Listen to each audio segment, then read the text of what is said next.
നമ്മുടെ കേരളത്തിലെ പൂവൻകോഴികളും അതെങ്ങനെയാണ് ഒരു തുറമുഖ നഗരത്തെ സജീവമാക്കുന്നതിനുള്ള സിഗ്നലായി വർക്ക് ചെയ്യുന്നത് എന്നും പറയുന്നു. പക്ഷെ അത് ഇപ്പൊ എന്നോട് ചോദിച്ചാൽ ഓതറിന്റെ പേര് പറയാൻ ബുദ്ധിമുട്ടാണ് കേട്ടോ. ഞാൻ പിന്നെ നോക്കിയിട്ട് പറയാം.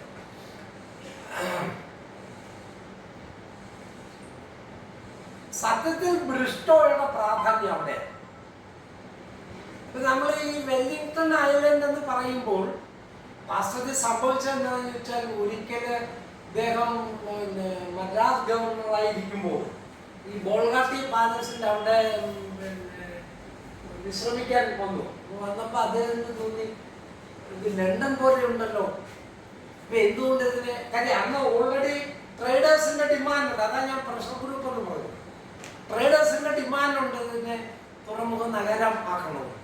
അന്ന് ഒരു സ്ഥലത്ത് അദ്ദേഹം വേറൊരു കാര്യം കൂടെ പറയുന്നുണ്ട്. ഈ തുറമുഖ നഗരം ഈ സാങ്കേതിക പ്രശ്നം മാത്രമല്ല, അന്ന് കൊളംബോയും ഇന്ത്യയുടെ ഗവർണറുടെ കീഴിലാണ്. ഇപ്പൊ കൊളംബോയിൽ നിന്നുള്ളവരുടെ പ്രശ്നം ഉണ്ടായിരുന്നു ഡിലീറ്റ് ചെയ്യിക്കാൻ. കാര്യം ഇതിന്റെ ആദ്യത്തെ കൺസൾട്ടന്റ് കൊളംബോയുടെ തുറമുഖത്തിന്റെ കൊച്ചിയുടെ ഒരേ കമ്പനി തന്നെയായിരുന്നു. അപ്പൊ ആ കമ്പനി കൊച്ചി തുറമുഖ നഗരത്തെ വികസിപ്പിക്കാൻ ബുദ്ധിമുട്ടാണെന്ന അൺഫേവറബിൾ റിപ്പോർട്ടാണ്. അപ്പൊ അത് ഈ കൊച്ചിയുടെ ഡ്രഡ്ജിങ് വരുന്ന കാര്യം 1920കളിലാണ് ഈ ഡ്രഡ്ജിങ് സംഭവിക്കുന്നത്.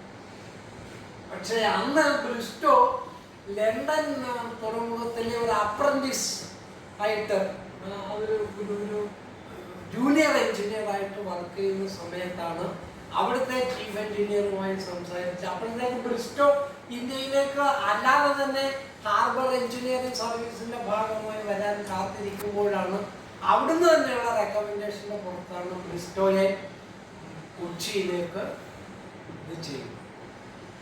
അദ്ദേഹം കൊച്ചിയിൽ വന്നിട്ട് ഇവിടുത്തെ ഈ ബാക്ക് വാട്ടേഴ്സിന്റെ ഫ്ലോ, മൺസൂണിലെ റെയിൻഫോളിന്റെ പാറ്റേൺ, വിൻഡ് പാറ്റേൺ, സീയിൽ ഉണ്ടാകുന്ന വേവ്സിന്റെ പാറ്റേൺ, സീയിൽ തന്നെയുള്ള കറൻസ് ഉണ്ടല്ലോ, ഏതാണ്ട് 2-3 വർഷക്കാലം പഠിച്ചതിന് ശേഷമാണ് കൊച്ചി ഹാർബറിനെ വികസിപ്പിക്കുവാനുള്ള തീരുമാനം എടുത്തത് ലണ്ടനിലാണ്. ലണ്ടനിലൊരു പ്രത്യേക എക്സ്പെർട്ട് കമ്മിറ്റി, കാര്യം എതിർപ്പുകൾ ഉണ്ടായിരുന്നല്ലോ, അവരെല്ലാം കൂടെ നോക്കിയതിനു ശേഷമാണ് ഒരു തരത്തിൽ നമ്മൾ ഇന്ന് ഈ ശ്രീധരനെ കാണുന്ന പോലെയാണ് ബ്രിസ്റ്റോയെ അന്ന് കണ്ടത്. അദ്ദേഹം ചെയ്തത് എന്താണെന്ന് ചോദിച്ചാൽ, ആ അഴിമുഖത്ത് എക്രോസായി ഉണ്ടായിരുന്ന ചെളി ആദ്യം നീക്കുകയും ആഴം ഉണ്ടാക്കാൻ വേണ്ടി വെർട്ടിക്കലായി, അപ്പോൾ ഹൊറിസോണ്ടലായുള്ള ചെളിയും വെർട്ടിക്കലായുള്ള ചെളിയും റിമൂവ് ചെയ്യുകയും, അപ്പൊ ആ ചെളി തന്നെ അന്ന് ചെറിയ തുരുത്തുകൾ നമ്മൾ ഇന്ന് കാണുന്ന നേവൽ ബേസിലെ അല്ലെങ്കിൽ തുറമുഖത്തിന്റെ ഐലൻഡില് ചെറിയ ചെറിയ തുരുത്തുകൾ ഉണ്ടായിരുന്നു. അപ്പൊ അത് ഫില്ല് ചെയ്ത് ഒരു ഐലൻഡായിട്ട് ഡെവലപ്പ് ചെയ്യാം. അപ്പൊ ഇത് ഡിസ്പോസ് ചെയ്യുന്ന പ്രോബ്ലം ഇല്ല. നേരത്തെ ഞാൻ പറഞ്ഞു 5 കിലോമീറ്റർ അങ്ങോട്ടും ഇങ്ങോട്ടുമുള്ള സീ വോള് കെട്ടാനുള്ള ഫണ്ട് ഇല്ലാഞ്ഞുകൊണ്ട് ഈ ഭാഗം സ്ട്രെങ്തൻ ചെയ്യുകയും ആ അഴിമുഖത്ത് നിന്ന് തെക്ക് വടക്ക് കുറച്ചു ഭാഗങ്ങളിൽ മാത്രം കടൽ ഭിത്തി കെട്ടുകയും ചെയ്യും. ഇപ്പൊ പുതുവൈപ്പിന്റെ ഭാഗത്ത് നമ്മൾ പോയാല് നോക്കിക്കഴിഞ്ഞാൽ കാണാം, ആ വൈപ്പിനും പുതുവൈപ്പിനും ഇടയിൽ ചില കൺസ്ട്രക്ഷൻ കാണാം. അതായത് അന്നിട്ട സീ വോളാണ്. പക്ഷെ അത് ചെല്ലാനത്തേക്ക് നിർത്താഞ്ഞത് ചെല്ലാനക്കാര്. പക്ഷെ എനിക്ക് മനസ്സിലാവാത്തത് പിന്നെ വന്ന ഭരണകർത്താക്കൾ അത് മനസ്സിലാക്കിയില്ലല്ലോ എന്നുള്ളത്. കാര്യം എന്താണെന്ന് വെച്ചാൽ ഡച്ചുകാരുടെ സമയത്ത് തയ്യാറാക്കിയ പക്ഷെ സോൻസാൻ അറിയായിരിക്കും, അന്നത്തെ ചൈനക്കാർ പ്രിപ്പയർ ചെയ്ത ഒരു ചാർട്ട് അനുസരിച്ച് ഇപ്പൊ കണ്ണമാലി പള്ളി ഇപ്പൊ നിൽക്കുന്ന സ്ഥലത്ത് നിന്നും 2 കിലോമീറ്ററിനുള്ളിലായിരുന്നു അതുവരെ ലാൻഡ് ഏരിയയുടെ. അത് നമ്മളുടെ പിന്നെ ഇദ്ദേഹം ഡച്ച് അംബാസഡറായി ഇരുന്നപ്പോൾ വീണു. അദ്ദേഹം അത് അതായത് ചൈനക്കാരുടെ കയ്യിൽ നിന്ന് ഡച്ച് കച്ചവടക്കാരുടെ എത്തുകയും അത് നെതർലൻഡ്സിലെ മ്യൂസിയത്തിലും ഇരുന്ന സമയത്ത് മ്യൂസിയം സന്ദർശിച്ചപ്പോഴാണ് കൊച്ചിയെ കുറിച്ച് ഒരു മാപ്പ് ഉണ്ടെന്ന് മനസ്സിലാക്കി അദ്ദേഹം ഇവിടെ ഇപ്പൊ കൊണ്ടുവന്ന് പിന്നെ കൊച്ചിയിലെ ഒരു മ്യൂസിയത്തിൽ അത് അതെ. അതായത് ഇപ്പൊ കണ്ണവലി പള്ളി ഒറിജിനലി നിന്നിരുന്ന അത് പിന്നീട് ഇങ്ങോട്ട് ഷിഫ്റ്റ് ചെയ്യായിരുന്നു കടല് കയറിയത്.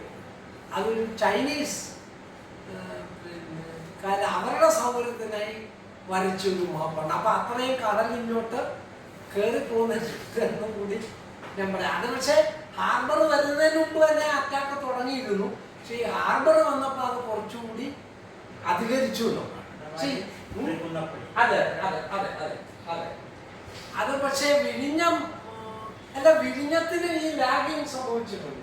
നമ്മൾ പലപ്പോഴും സർസിപിയെ കുറിച്ച് സംസാരിക്കുമ്പോൾ സർസിപി പ്ലാൻ ചെയ്ത ഒരു തുറമുഖമായിരുന്നു വിഴിഞ്ഞം.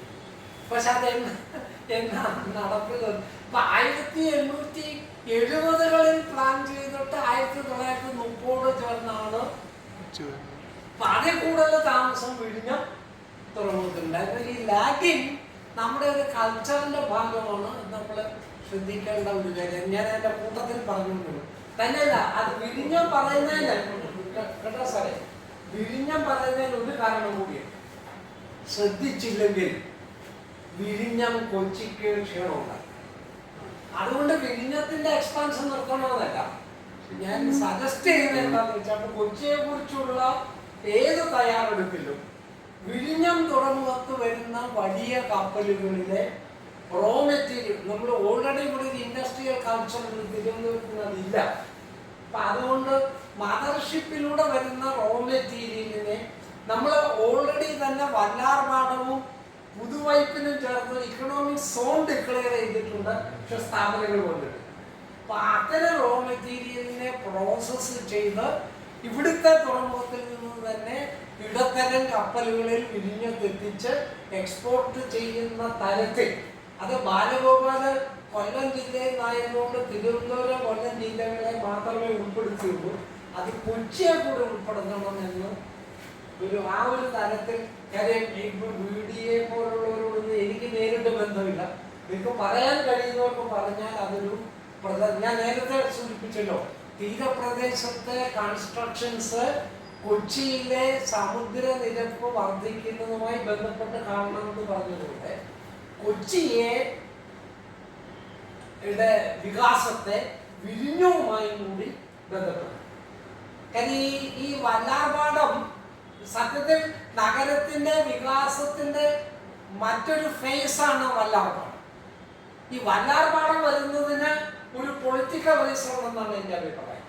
കാരണം LTT ശക്തമായിരുന്ന സമയത്ത് ശ്രീലങ്കയിൽ കൊളംബോ ഒരു അന്താരാഷ്ട്ര ട്രാൻസിറ്റ് പോയിന്റ് എന്ന നിലയിൽ ഇവരേത് സമയവും ഒരു സബോട്ടാഷ് ഉണ്ടാക്കിയാൽ ഗൾഫിൽ നിന്നും ഫാർ ഈസ്റ്റിലേക്ക് പോകുന്ന കപ്പലുകൾക്ക് അടിയന്തരമായിട്ട് ഒരു ട്രാൻസിറ്റ് പോയിന്റ് വേണം. അങ്ങനെയാണ് വളരെ കുറഞ്ഞ സമയം കൊണ്ട് വല്ലാർപാടം പിന്നെ ആ റെയിൽവേ ലൈനും ഒക്കെ വരുന്നത്. ഞാൻ ഒരു നിർദ്ദേശം കൂടി വയ്ക്കുക. വല്ലാർപാടം പണിഞ്ഞ ആ റെയിൽവേ ലൈൻ ഇന്ന് ഒരു ശരിക്കും നോക്കുകുത്തിയുടെ ഒരു എക്സാമ്പിളിന് കുട്ടികൾക്ക് കാണിച്ചു കൊടുക്കാറുണ്ട്. പക്ഷെ നല്ല ടൂറിസം പൊട്ടൻഷ്യൽ ഉള്ള ഒരു പ്രോജക്റ്റാക്കിയാണ് ഡെവലപ്പ് ചെയ്യുന്നത്. കാര്യം വെല്ലിംഗ്ടൺ ഐലൻഡിലെ ഇപ്പോ ഇപ്പുറത്തെ ഇത് ഇതായി കഴിഞ്ഞപ്പോൾ റെയിൽവേ തന്നെ അവരുടെ കോച്ച് മെയിൻ്റനൻസ് എറണാകുളം ഭാഗത്തേക്ക് ഷിഫ്റ്റ് ചെയ്തതും വെല്ലിംഗ്ടൺ ഐലൻഡിലെ റെയിൽവേയുടെ കണക്ഷൻ കുറയുന്നതിന് കാരണമായി. പക്ഷേ വെല്ലിംഗ്ടൺ ഐലൻഡ് മട്ടാഞ്ചേരിയിൽ നിന്നും നഗരം വെല്ലിംഗ്ടൺ ഐലൻഡ് ഭാഗത്തേക്ക് വികാസം പ്രാപിച്ചത് 1900-ന് ശേഷം റെയിൽവേ റോഡ് നെറ്റ്വർക്ക്, പക്ഷേ രണ്ടാം ലോകമഹായുദ്ധത്തോടുകൂടിയാണ് കംപ്ലീറ്റ് ആയത്. അത് വെല്ലിംഗ്ടൺ ഇത് നികത്തി ഐലൻഡ് ആവുകയും ഈ നെറ്റ്വർക്ക് വന്നത് വെല്ലിംഗ്ടണിനെ മട്ടാഞ്ചേരിയിൽ നിന്ന് നഗരത്തെ കിഴക്കോട്ട് വികാസം പ്രാപിപ്പിക്കുന്നതിന് കാരണമാവുകയും ചെയ്തു. കാര്യം ഇന്ന് നാം കാണുന്ന എറണാകുളം 1900-ന് ശേഷമാണ് വികാസം പ്രാപിക്കുന്നത്. കാര്യം ഡച്ച്, പോർച്ചുഗീസ്, ഡച്ച്, ബ്രിട്ടീഷ് ആധിപത്യം വന്നതോടുകൂടി പെരുമ്പടപ്പ് സ്വരൂപത്തിലുമായി ബന്ധപ്പെട്ട സ്ഥാപനങ്ങൾക്ക് അവിടെ നിൽക്കുന്നതിന് ബുദ്ധിമുട്ട് വന്നതുകൊണ്ടാണ് അവരുടെ താമസം തൃപ്പൂണിത്തുറയിലേക്കും ഓഫീസ് സംബന്ധമായ കാര്യങ്ങൾ അങ്ങനെയാണ് ദർബാർ ഹോളുമായി ബന്ധപ്പെട്ട് അന്ന് അതെ കടയന്നൂർ താലൂക്ക് ഓഫീസ്, പിന്നെ കളക്ടറേറ്റ്, പിന്നെ അന്ന് അങ്ങനെയാണ് ഇൻസ്റ്റിറ്റ്യൂഷൻസ് വരുന്നത്. മഹാരാജാസ് കോളേജ് തുടക്കം 1845 പലപ്പോഴും 1875 പറയുന്നത്. കോളേജായിട്ട് 75 പക്ഷെ ഒരു വിദ്യാഭ്യാസ സ്ഥാപനം എന്ന നിലയിൽ 45. എന്ന് പറഞ്ഞാൽ 19-ാം നൂറ്റാണ്ടിന്റെ മധ്യത്തോടുകൂടി കൊച്ചി എന്ന നഗരം എറണാകുളം ഭാഗത്തേക്ക് വ്യാപിക്കണം. നമ്മൾ ഇപ്പോഴും നോക്കിക്കഴിഞ്ഞാൽ ബ്രോഡ്വേ എന്ന പേര് ഒരു പാരഡോക്സ് ആണ്. ഒട്ടും വീതിയില്ലാത്ത ഭാഗമാണ്, പക്ഷെ അന്ന് വീതിയുള്ള റോഡായിരുന്നു. അവിടെയുള്ള ചില ബിൽഡിങ്ങുകളുടെ കാർവ് ചെയ്ത ഡേറ്റ് നോക്കിക്കഴിഞ്ഞാൽ 1920 നമ്മുടെ ഭാരത് കഫേയിൽ കയറിയാൽ കാണാം. എന്ന് പറഞ്ഞാൽ എറണാകുളം ഒരു ട്രേഡ് സെന്റർ എന്ന നിലയിൽ വികാസം പ്രാപിക്കും. അപ്പോൾ ഫോർട്ട് കൊച്ചിയിൽ നിന്ന് ഇനി മട്ടാഞ്ചേരിയുടെ അട്രാക്ഷൻ ഒന്നുകൂടി പറയേണ്ടിയിരിക്കുന്നു. കാരണം ഈ ഗോവയില് പോർച്ചുഗീസുകാര് കൊച്ചിയായിരുന്നു ആദ്യം, പക്ഷെ ഗോവയിലേക്ക് മാറിയപ്പോഴത്തേക്ക് അവിടെയുള്ള ആളുകളിലെ വന്ന പ്രഷർ കൊണ്ട് അവര് സദേൺ പാർട്ടിലേക്ക് മൈഗ്രേറ്റ് ചെയ്തു.